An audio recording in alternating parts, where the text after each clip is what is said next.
Kat Timpf is one of those people who never expected her life to turn out the way it did. She used to say she would never get married or have kids. Her life was wild and unpredictable, full of chaos, late nights, and constant change. She was known for avoiding commitment and living life her own way.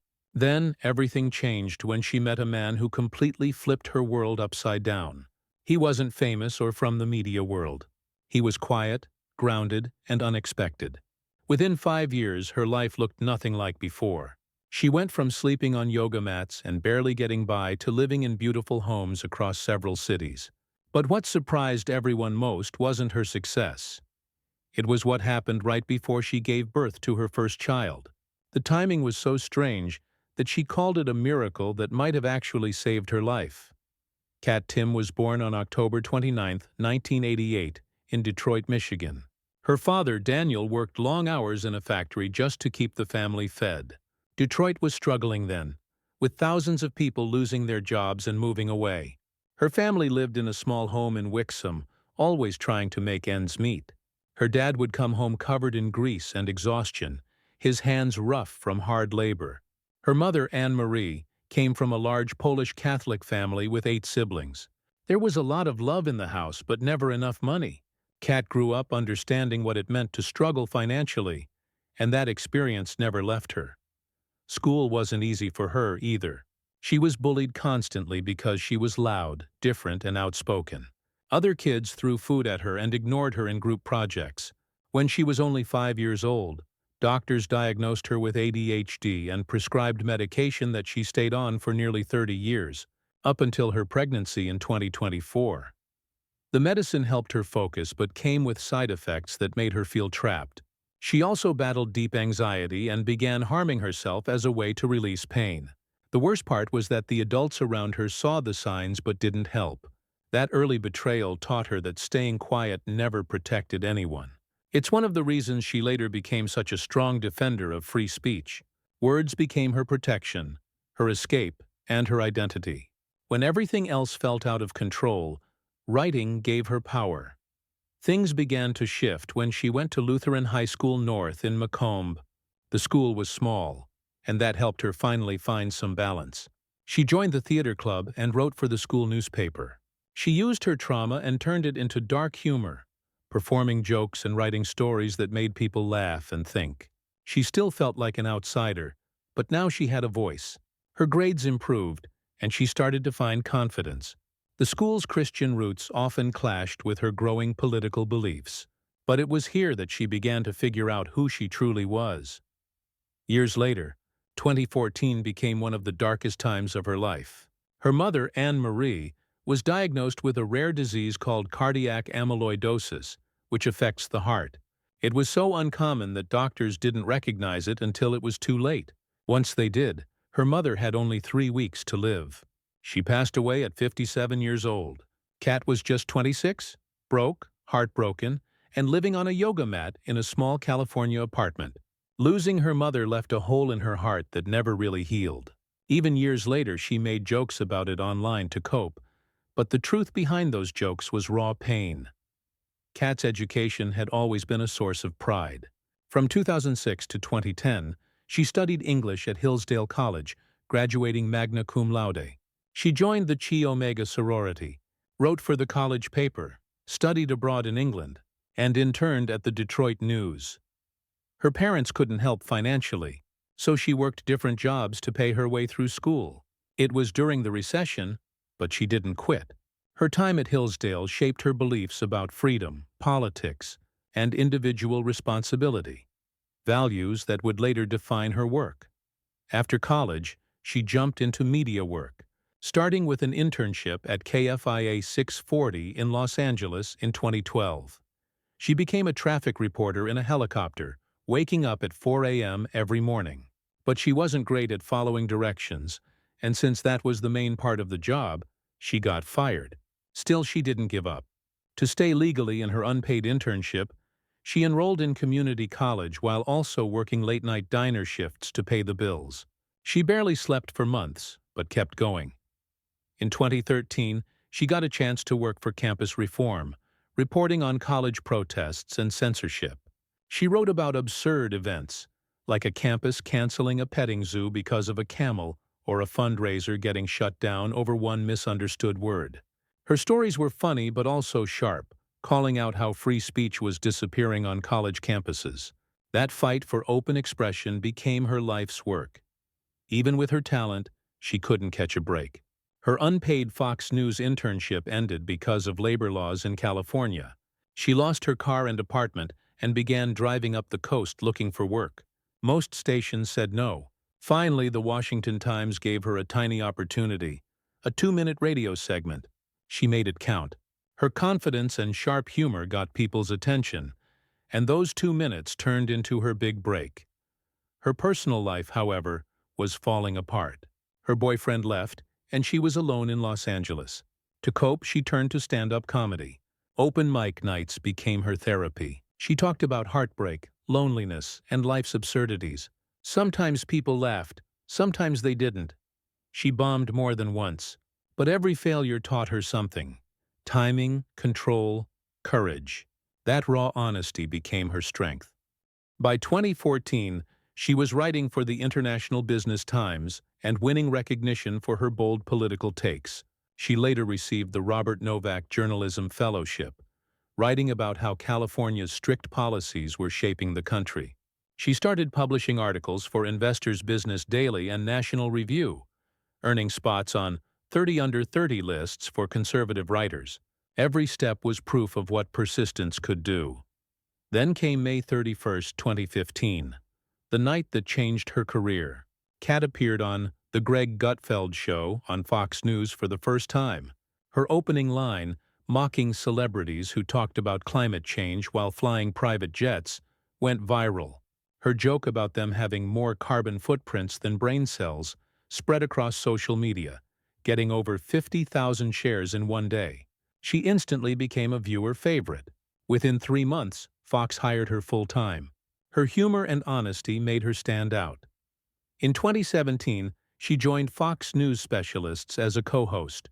Her libertarian views often clashed with her co-hosts, especially after major national controversies. During one heated episode after Charlottesville, she called out white supremacy directly, saying there were no good people in that group. Viewers respected her for not holding back. The show's ratings climbed, but after a scandal involving another host, the show was canceled, leaving Kat in limbo again. In 2019, she launched her own show on Fox Nation called Sincerely. Kat. It started as a light-hearted talk show but soon became deeply personal. She opened up about her mental health, her eating disorders, and the pain of losing her parents. In one emotional episode, she removed her fake lashes and hair on camera, saying, "None of this is real." That raw honesty resonated with millions. The episode went viral and became one of Fox Nation's most watched programs. When Gutfeld launched in 2021, she was already a star. The show quickly became the most watched late-night program on TV, beating big network names. Her quick, cutting humor about cancel culture and modern politics went viral often. One of her jokes about cancel culture being a hobby for people with no hobbies reached over 8 million impressions online, but her success didn't erase her scars. On July 24, 2017, during an event in Brooklyn, a man approached her and dumped a bottle of water on her head. It was an attack. He had followed her, targeted her, and disappeared. She couldn't even give her planned speech that night. The experience left her shaken and afraid to appear in public for months. The man was never caught, but the moment changed her. It made her tougher. In 2023, she released her first book, You Can't Joke About That, which became an instant #1 bestseller. The book explored the power of humor to heal pain, even around dark topics like cancer, trauma, and death. She wrote about how society was becoming afraid to speak freely, and how comedy was one of the last places people could tell the truth.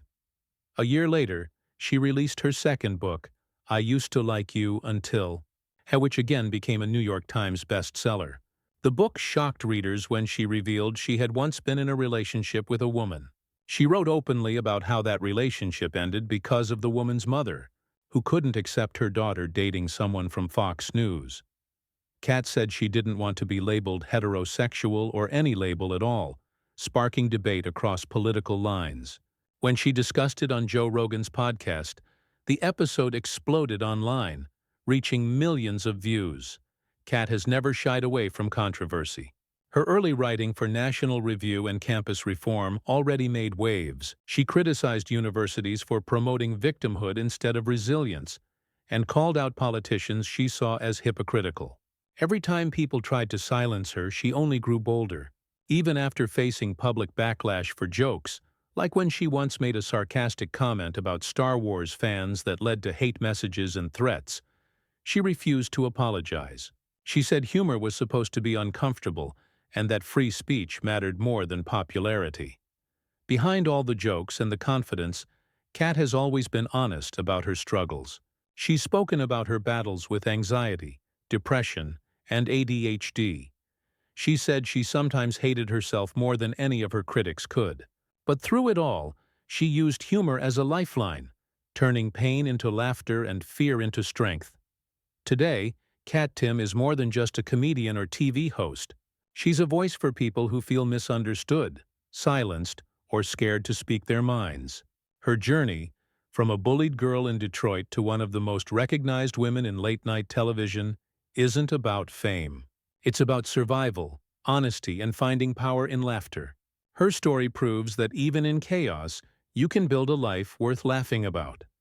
By 2024, Kat Timpf was living a life that looked nothing like the one she once imagined. Her second book came out while she was pregnant, and she said it was the best thing she had ever written. The woman who once swore she'd never slow down was now doing interviews with a baby on the way, and a story that seemed almost unreal. She had been fired from radio jobs for refusing to censor herself, but instead of backing off, it made her even more determined to speak freely. Free speech wasn't just a belief for her. It was personal, and every attempt to silence her only pushed her further forward.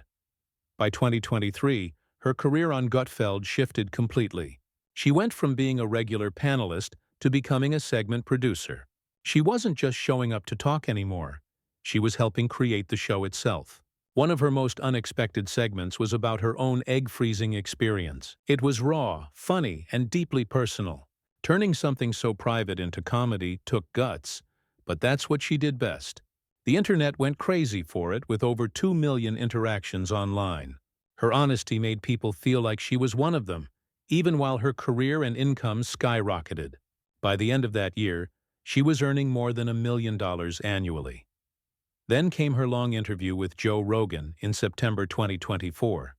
For almost 3 hours, she spoke openly about everything: politics, media, and her personal boundaries. She told him that many MAGA supporters demanded full loyalty to Trump and said she could make $500,000 more a year if she pretended to agree with them. But she refused. She wasn't going to trade her voice for approval. The amount of hate mail she got after that interview was shocking.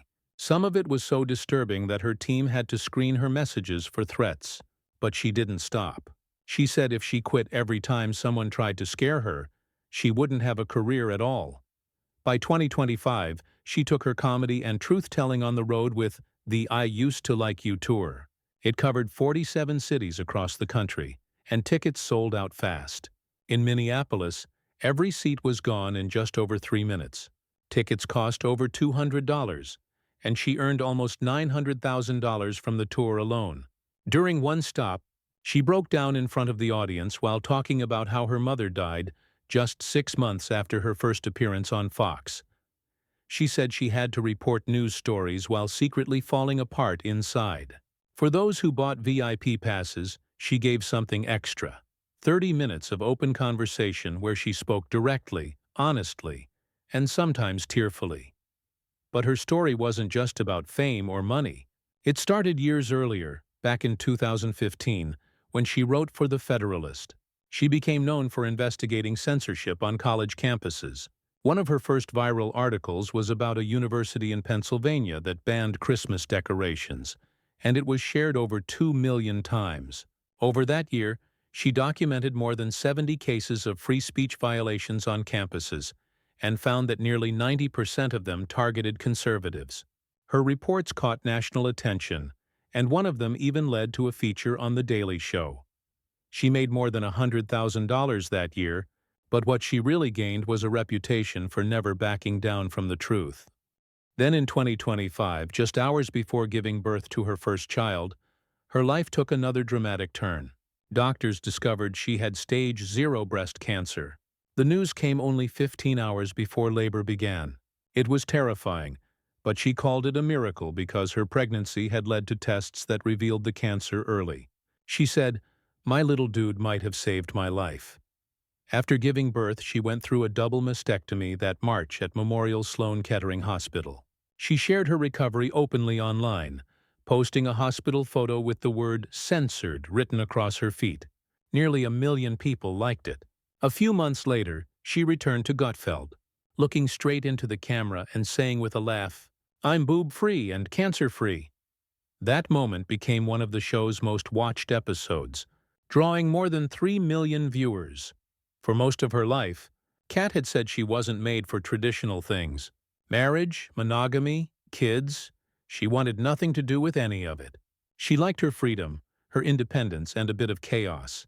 But everything changed in 2019 when she met a man named Cameron Friscia through a dating app.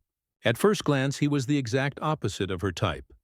Neat haircut, finance background, military past. He looked like someone who went to prep school and never got into trouble, which made her think their match was a mistake. But there was something about him that felt different. On their first date, he didn't brag about money or talk about fancy restaurants. Instead, he told her about his time in Afghanistan. He had served in the 101st Airborne Division near the border with Pakistan in 2012, one of the last American units still in combat before the U.S. withdrawal. He talked calmly about firefights, Taliban ambushes, and the fear of IEDs. She said later that listening to him felt like hearing someone from another planet. He had seen things she could barely imagine, and yet he carried himself with quiet strength. The more she learned about him, the more surprised she became. He wasn't just another Wall Street guy. He had graduated from West Point in 2009 and played lacrosse at the elite Choate Rosemary Hall before that. At West Point, he helped rebuild the Army lacrosse team during one of its toughest years. His life sounded like a movie script: athlete, soldier, hero, and she couldn't help but laugh at how different he was from anyone she'd ever dated. But what truly stood out was how much he respected her. Most men had tried to argue with her or tone her down. Cameron didn't. He listened, supported her opinions, and told her to never stop speaking her mind. When the pandemic hit in 2020, they had been dating for just a year. Lockdowns forced them to move in together, something she never thought she'd do. She had always said she'd never live with anyone before marriage, but being stuck indoors with him changed everything. They found peace in routine. Quiet mornings, shared meals, long talks at night. For the first time, she didn't feel like she had to fight for space. Their connection deepened until one day he proposed. In August 2020, she showed off her engagement ring on the Greg Gutfeld show with her usual mix of humor and disbelief. She said later that she panicked when he proposed because she had spent years saying she didn't believe in forever. But she said yes anyway, not because she was sure of marriage, but because she believed in him. On May 1st, 2021, they got married in a way that only Kat could. Completely unconventional. Instead of the usual wedding march, she walked down the aisle to Adam Sandler's "I Want to Grow Old with You." The ceremony was officiated by Lisa Kennedy Montgomery, and a neon sign at the reception read, "Till Death." Even her vows were unique. She promised to stay herself, never tone down her personality, and never stop joking. On Instagram, she captioned her wedding post, "Hell froze over." After the wedding, something unexpected happened. She didn't feel trapped like she thought she would. Instead, she felt free. She said marriage gave her more freedom than she'd ever had because she no longer felt like she had to prove anything to anyone. That sense of freedom slowly opened her up to something she'd never considered: motherhood. For years, she had said kids weren't for her, but being with Cameron made her rethink everything. In February 2025, she gave birth to their first child, and just hours before that, she learned about her cancer diagnosis. What could have been the worst day of her life turned out to be the one that saved her. Her son's arrival brought both joy and the discovery that let her begin treatment early. In her own words, she said, "He didn't just give me motherhood, he gave me time." After surgery, she recovered with her usual humor, joking about her scars and posting a photo of the cake her co-hosts sent that read, "Boob-free is the new beautiful." Her husband stayed mostly out of the spotlight. Cameron rarely gives interviews and doesn't appear on Fox. His only major public appearance was a radio segment in 2021, where he discussed the Kabul airport bombing from a soldier's perspective. He spoke about tactical errors and leadership failures with the precision of someone who still thought like a commander. Despite his serious past, at home he was different. He was the one who cooked dinner, even though his financial career at Coatue Management earned him millions each year. Together, they built a life that blended humor, love, and unexpected calm. They have a cat named Cheen and a dog named Carl. Between their homes in Manhattan, the Hamptons, Los Angeles, and Miami, they live a lifestyle that feels worlds away from the days when she slept on a yoga mat in a tiny apartment. For fun, she rents luxury cars, Lamborghinis, Ferraris, and spends small fortunes just to laugh at how far she's come. In her 2024 book, she revealed a short relationship with a woman, which ended not because of controversy, but because of the woman's feminist mother, who couldn't accept her daughter dating a Fox News personality. It was one more example of how her life never fit into neat boxes. Conservative but rebellious, outspoken but vulnerable, strong yet open about her fears. Kat Timpf became all of it at once. She used to say she'd never get married, never have kids, never live a conventional life. Now she's a wife, a mother, a best-selling author, and a cancer survivor who laughs at everything life throws at her. From surviving bullying and poverty to becoming one of the most recognized women in late-night television, her story proves that people can change without losing who they are. She may have built her career on defying expectations, but her greatest twist came when she embraced the very things she thought she'd never want. And through it all, she never stopped being herself, sharp, funny, fearless, and real.